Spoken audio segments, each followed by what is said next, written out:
Olá pessoal, na aula de hoje eu vou falar sobre um outro aspecto do absolutismo que tem a ver com a economia, que nós chamamos de mercantilismo. Eu vou explicar para vocês o que é o mercantilismo e como é que ele está relacionado a esse absolutismo, tá? Então vamos lá.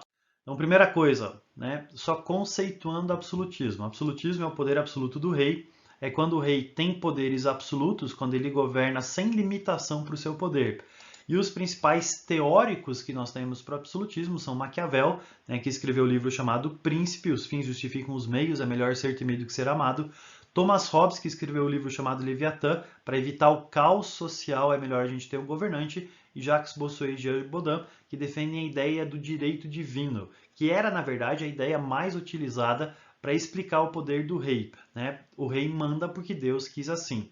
E o maior símbolo que você tem desse poder absoluto do rei, o rei que personifica a ideia do absolutismo, é esse personagem que aparece aqui, chamado de Luís XIV, o Rei Sol, né, cuja principal frase é: o Estado sou eu, ou seja, quem manda nessa França toda sou eu.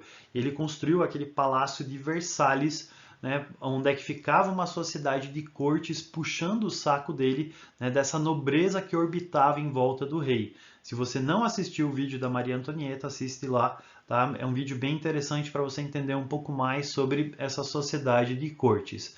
Agora, esse absolutismo também tem um aspecto econômico, tá? Que nós chamamos de mercantilismo.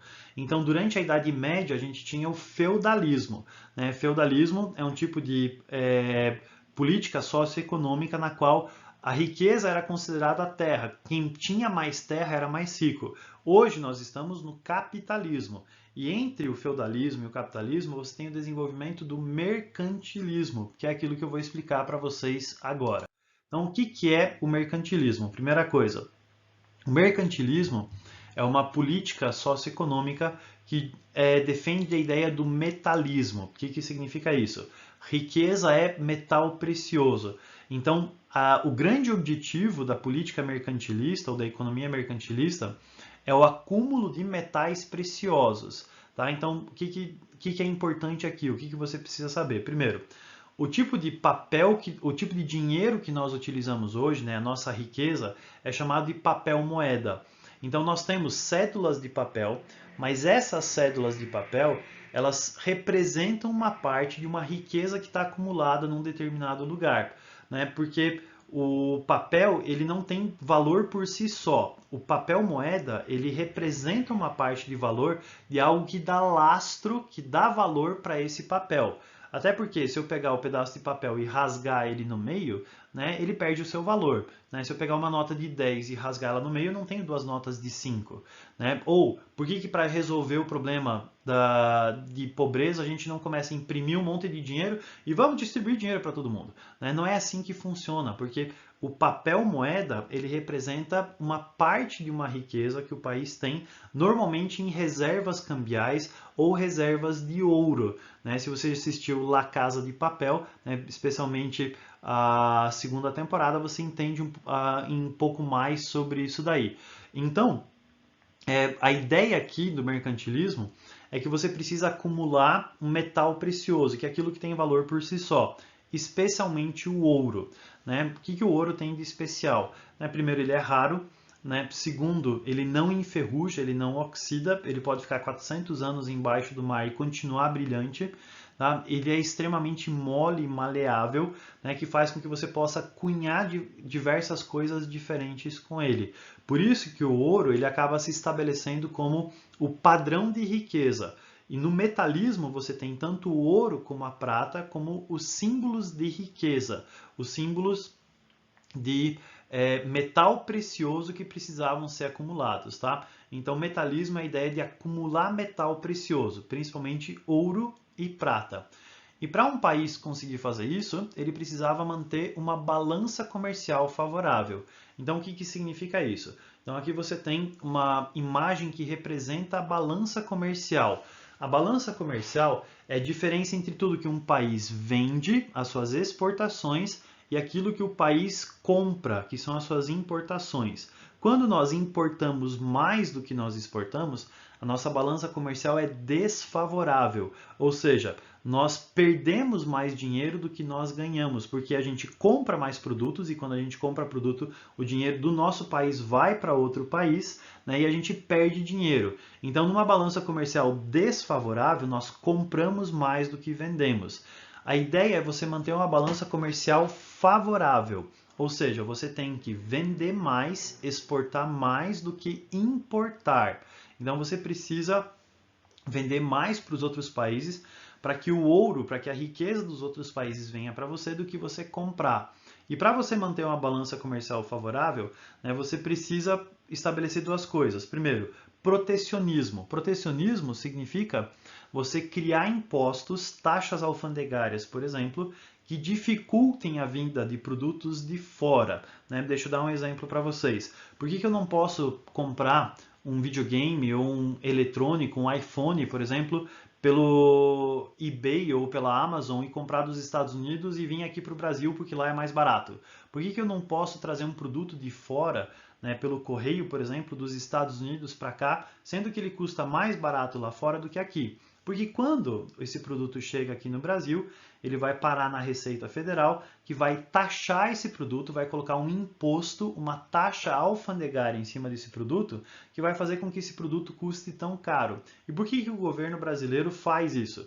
Ele estabelece esses impostos, essas taxas, para que as pessoas comprem produtos do Brasil ao invés de comprar produtos de fora do Brasil. Então, a ideia dessas tarifas, desses impostos, dessas taxas, é fazer as pessoas consumirem produtos de dentro do país ao invés de serem de fora, para manter a nossa balança comercial favorável. Tá? E quando você tem impostos muito grandes de produtos que são de fora, né, fazendo com que o mercado interno seja protegido de produtos que vêm de fora, o nome que a gente dá para isso é protecionismo. Tá? Então você protege o mercado interno através de taxas alfandegárias. Ao mesmo tempo, né, você precisa desenvolver manufaturas, você precisa desenvolver produtos, a produção de coisas dentro do seu próprio país para fazer com que as pessoas não precisem comprar fora. Né? Então, por exemplo, né, o exemplo do videogame.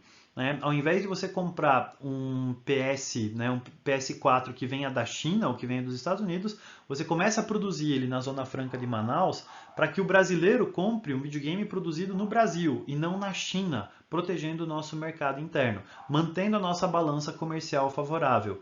Então, dessa forma, através de protecionismo, impostos e um incentivo à produção manufatureira dentro do próprio país, a ideia é manter a balança comercial favorável.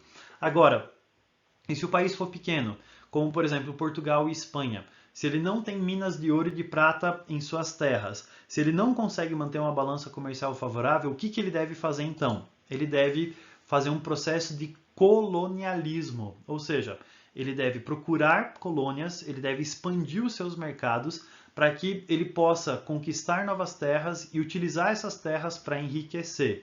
Então, duas coisas importantes aqui. Existem dois objetivos das potências europeias nesse processo de colonialismo, de conseguir colônias. O primeiro é conseguir ouro. Então, quando Portugal e Espanha chegaram aqui na América, o principal objetivo deles era ouro, eram metais preciosos. O plano A de Portugal aqui no Brasil era conseguir encontrar metais preciosos. O plano A da Espanha na América espanhola era conseguir metais preciosos. Agora, além de você conseguir metais preciosos, você também tinha que estabelecer um pacto colonial com as colônias para você manter uma balança comercial favorável. O que significa isso? Você conquista uma nova terra e você obriga essa nova terra a comercializar exclusivamente com você, a metrópole. E dessa forma você mantém uma balança comercial favorável, porque você vende mais produtos para sua colônia, você pega produtos que são feitos nessa colônia para vender para os outros países, como o açúcar, né, que Portugal comercializava, né? Então você utiliza a colônia como uma forma de enriquecer. Então por isso que o colonialismo está ligado a esse mercantilismo. Agora, por que a gente está explicando tudo isso, né, durante esse período do absolutismo? Porque para você ter essas práticas todas, né, de metalismo, de balança comercial favorável, especialmente para você ter esse processo de colonização, você precisava ter um Estado forte, você precisava ter um governo que patrocinasse essas políticas econômicas. E tudo isso era dependente de você ter um rei que utilizasse isso como política econômica. O mercantilismo é uma política que depende de um Estado forte, que depende de um poder absoluto do rei.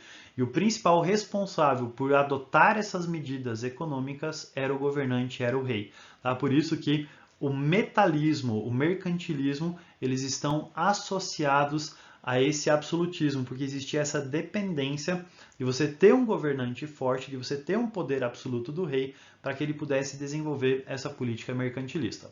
Beleza, pessoal? É isso que eu queria explicar para vocês sobre absolutismo. Um abraço.